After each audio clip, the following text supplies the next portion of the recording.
நேயர்கள் அனைவருக்கும் வணக்கம். சக்தி ஜோதிடம் வழியாக உங்களை சந்திப்பது உங்கள் வழிகாட்டி ஜோதிடர் கண்ணன். கைரேகை கருத்துக்களை மிக எளிமையாக உங்கள் கையை பார்த்தவுடன் புரியும்படி கற்றுக் கொடுத்து கொண்டு வருகிறோம். பாருங்கள், பார்த்து பயன்பெறுங்கள். புதுசாக நம்ம சேனலை பார்க்குறவங்க சப்ஸ்கிரைப் பண்ணிட்டீங்கன்னா நான் போடக்கூடிய காணொலிகள் கூட நீங்கள் பார்த்து பயன்பெற முடியும் என்று கூறி இன்றைய தலைப்பு என்னவென்றால், பணபலம் நிறைந்தவர் மனநலம் குறைந்தவர் ஏன்? பலன் காணுதல் 29. ஒரு நபருடைய கைரேகையை போட்டிருக்கோம். அவர் பணபலத்தில் சிறந்து விளங்குகிறார், ஆனால் மனநலம் பாதிக்கப்பட்டுள்ளது. எந்த ரேகையால் பாதிக்கப்பட்டுள்ளது, எப்படியெல்லாம் பாதிக்கப்படுகிறது, ஏன் பாதிக்கப்படுகிறது, ஏன், எதற்கு, எப்படி என்ற 3 கேள்விகளையும் கேட்கும் பொழுது உங்களுக்கு சரியான பதில் கிடைப்பதற்கு வாய்ப்புண்டு. பணபலம் நிறைந்தவர், நல்ல பணபலம் நிறைந்தவர், ஆனால் மனநலம் குறைந்தவர் ஏன் அப்படிங்கிற கேள்வி. இது இடதுகை, இது வலதுகை. அவருடைய ஒரு நபருடைய இடதுகை வலதுகை பாருங்க.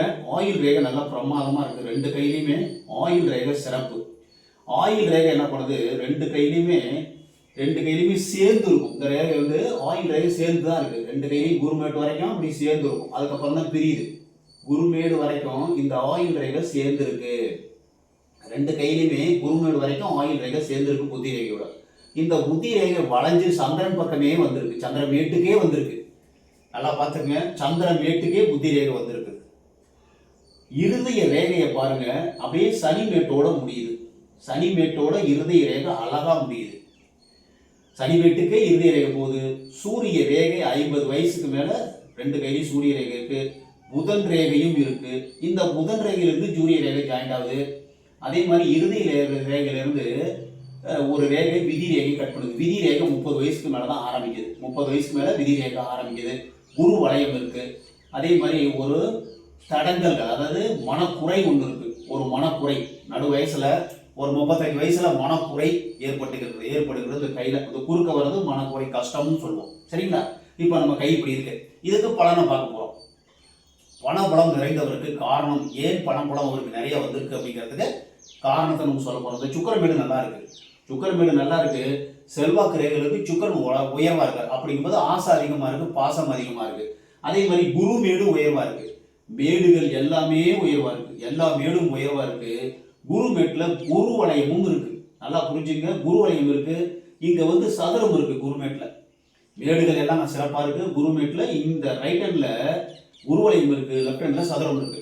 அப்படிங்கும்போது செல்வாக்கு நிறைந்தவர், விவரம் தெரிந்தவர், நல்ல ஒரு புத்திசாலியான அறிவாற்றல் நிரம்பியவர், எல்லா விவரமும் தெரியும், நல்ல ஒரு மனிதர் அப்படின்னு தெரிஞ்சுக்கலாம். வாழ்க்கையில முன்னுக்கு வந்துட்டு இருக்கார். அப்போ அந்த இருதய ரேகையை பார்த்தாச்சு, ஆயுள் ரேகையை பார்த்தாச்சு, புத்தி ரேகை கீழே சந்திரன் பக்கம் வளைஞ்சிருக்கு. இருதய ரேகை குருமேட்ல பாருங்க, குருமேட்டை பார்த்துருக்கோம். சரிங்களா? இப்ப புத்தி ரேகை 2 கையிலையும் சந்திரன் பக்கம் வளைஞ்சிருக்கு. அதான் மைனஸ் பாயிண்ட். இந்த லெப்ட் ஹேண்ட்ல பாருங்க, சந்திரன்ல வந்து சந்திரமேட்லயே ஒரு தீவு இருக்கு. புத்தி ரேகையில ஒரு தீவு இருக்கு. அது ஒரு கெடுதலான அமைப்பு. இருதய ரேகை இருக்குல்ல, சனி மேட்டோட முடிஞ்சதுன்னா தன்னலம் பெரிதாக நினைக்கக்கூடியவர். சனி பகவானவே தனிமை, கவலை, பயம். நல்லா சம்பாரிச்சு, கஷ்டப்பட்டு சம்பாரிச்சு வாழ்க்கையில உயரக்கூடிய நபர்களாக இருப்பார்கள். சனி மேட்டுக்கு ரேகை, விதி ரேகை வந்தது, இருதய ரேகை வந்தால் சனி மேட்டுக்கு வரக்கூடியது விதி ரேகையும் இருதய ரேகை இந்த கையில வந்துருக்கு. அப்போ இருதய ரேகை வந்து சனி மேட்ல இருந்ததுன்னா என்ன பலன் சார்? அவங்க வந்து வாழ்க்கையில நல்ல கஷ்டப்பட்டு உழைச்சு முன்னுக்கு வந்துருவாங்க. ஒண்ணு, காதல் காமம் அதிகமாக இருக்கும். சுய நலனை விரும்புவார்கள். ஏதாவது செய்யணும்னா அதுக்கு காரணத்தை தெரிந்து கொண்டு தான் செய்வார்கள். நல்லா வாழ்க்கையில முன்னுக்கு வர்றதுக்கு நிறைய சான்சஸ் இருக்கு. அதுக்கப்புறம் விதி ரேகையை பாருங்க. இந்த புத்தி ரேகையிலிருந்து தான் விதி ரேகை ஆரம்பமாகுது. புத்தி ரேகையிலிருந்து தான் இது புத்தி ரேகை, இதுல இருந்து தான் விதி ரேகை சனி மேட்டுக்கு போகுது. அப்படிங்கும்போது 30 வயசுக்கு மேலதான் வாழ்க்கையில நல்ல நிலைமைக்கு வந்திருக்காரு. நல்ல ஒரு பணபலத்தோட நல்லா இருக்காரு. மேடுகள் எல்லாமே நல்லா இருக்கு இல்லையா? வாழ்க்கையில நல்லா சிறப்பாக நன்றபடியா இருக்காரு. பணபலத்தோட நல்லபடியா இருக்காரு. இப்ப ஏன் இந்த புத்தி ரேகை கீழே வளைஞ்சிருக்கு? அது அதனுடைய கர்மாவின் பிரச்சனை. அந்த புத்தி ரேகையினர் மனநலம் பாதிக்கப்படுகிறது. ஏன் பாதிக்கப்படுகிறது? அவருக்கு தாரத்தை பார்த்தோம்னா 2 தாரம். முதல்ல ஒரு தாரம் திருமணம் செய்கிறாரு. 22, 23 வயசுக்குள்ள திருமணம் செஞ்சு அந்த தாரம் 30-35 வயசுல இறந்து விடுகிறது, இல்லை பிரிந்து விடுகிறது. இங்க பாருங்க, இருதய ரேகையிலிருந்து ஒரு கிளை ரேகை போயிட்டு இந்த விதி ரேகையை வெட்டுது, ரெண்டுலையுமே வெட்டுது. அந்த இருதயில ஒரு கிளை போயிட்டு இப்படி வெட்டி வருது பாருங்க, இது விதி ரேகை. விதி ரேகை வெட்டுது, நல்லா பார்த்துங்க. விதி ரேகையை இருதய ரேகையிலிருந்து ஒரு கிளை ரேகை போய் வெட்டும் வயதில் உங்களுடைய வாழ்க்கை துணை பிரிவதற்கு, கண்டம் வருவதற்கு வாய்ப்பு உண்டு. காப்பாற்ற முடியவில்லை, முதல் மனைவி இறந்து விட்டார். அதனால துக்கம், துயரம் அந்த மாதிரி இருக்கிறதுக்கு வாய்ப்பு இருக்கு, கவலை இருப்பதற்கு வாய்ப்பு உண்டு. அதுக்கப்புறம் இரண்டாவது மனைவி ஒரு 25-30 30-35 கல்யாணம் பண்றாரு. 30-35 கல்யாணம் பண்றாரு இரண்டாவது மனைவி. குழந்தைகளும் இருக்கிறது, கூட பிறந்தவங்களும் இருக்கிறாங்க. இப்போ அதை மெயினை மட்டும் சொல்லிடுவோம். முதல் மனைவி இறந்ததால் அவருக்கு வருத்தம், துக்கம், துயரம், கஷ்டம். ஒன்று, அந்த புத்தி ரேகையில ஒரு தீவு மாதிரி இருக்கு. அந்த மாதிரி இருக்கும்போது மனநலம் பாதிக்கப்பட்டிருக்கு. தேவையில்லாத மனபயம், தூக்கமின்மை, மனோபயம், தூக்கமின்மை, அதனால ஒர்க்கு எல்லாமே பாதிக்கப்படுகிறது. பணபலம் மிகுந்தவர், என்ன சொல்ல போனால் பூர்வீக இடம், நிலபலம். இந்த பாருங்க, ஆயுள் ரேகையில கீழே வந்து இந்த மாதிரி ஒரு சதுரமும் முக்கோணமாக இருந்ததுன்னா அவங்களுக்கு பூர்வீகமான இடம், நிலபலம்லாம், சொத்து பத்தெல்லாம் இருக்குது. சுக்கிரமேடு நல்லா இருக்கு, நல்ல செல்வம், செல்வாக்கோடு வாழ்ந்த மனிதர் நல்லபடியாக இருக்காரு. அவருக்கு பணத்தில் எந்த விதமான குறையும் கிடையாது. ஆனால் மனநலம் பாதிக்கப்பட்டது. ஏன் பாதிக்கப்பட்டது? முதல் தாரம் தவறிவிட்டது, இல்லை அது பிரிந்து விட்டது. இரண்டாவது தாரம் திருமணம் செய்திருக்கிறார், அதனால் மனநலம் பாதிக்கப்படுகிறது. இந்த புத்தி ரேகத்தில் சந்திரனுக்கே வந்தால் கண்டிப்பாக மனநலம் பாதிக்கப்படுவதற்கு வாய்ப்பு. இதுக்கு என்ன சார் பண்றது? மனநலம் பாதிக்கப்பட்டிருக்கு, என்ன பண்ணணும்? உடம்பு சரியில்லை என்ன பண்றோம்? டாக்டரை பார்க்கறோமா? அதே மாதிரி மனநல மருத்துவரை நாடி அதை சரி பண்ணிக்கணும். சரி பண்ணி அவர் என்ன அட்வைஸ் பண்றாரோ அதை மாதிரி நடந்தோம்னா மனசு உற்சாகமாயிரும்.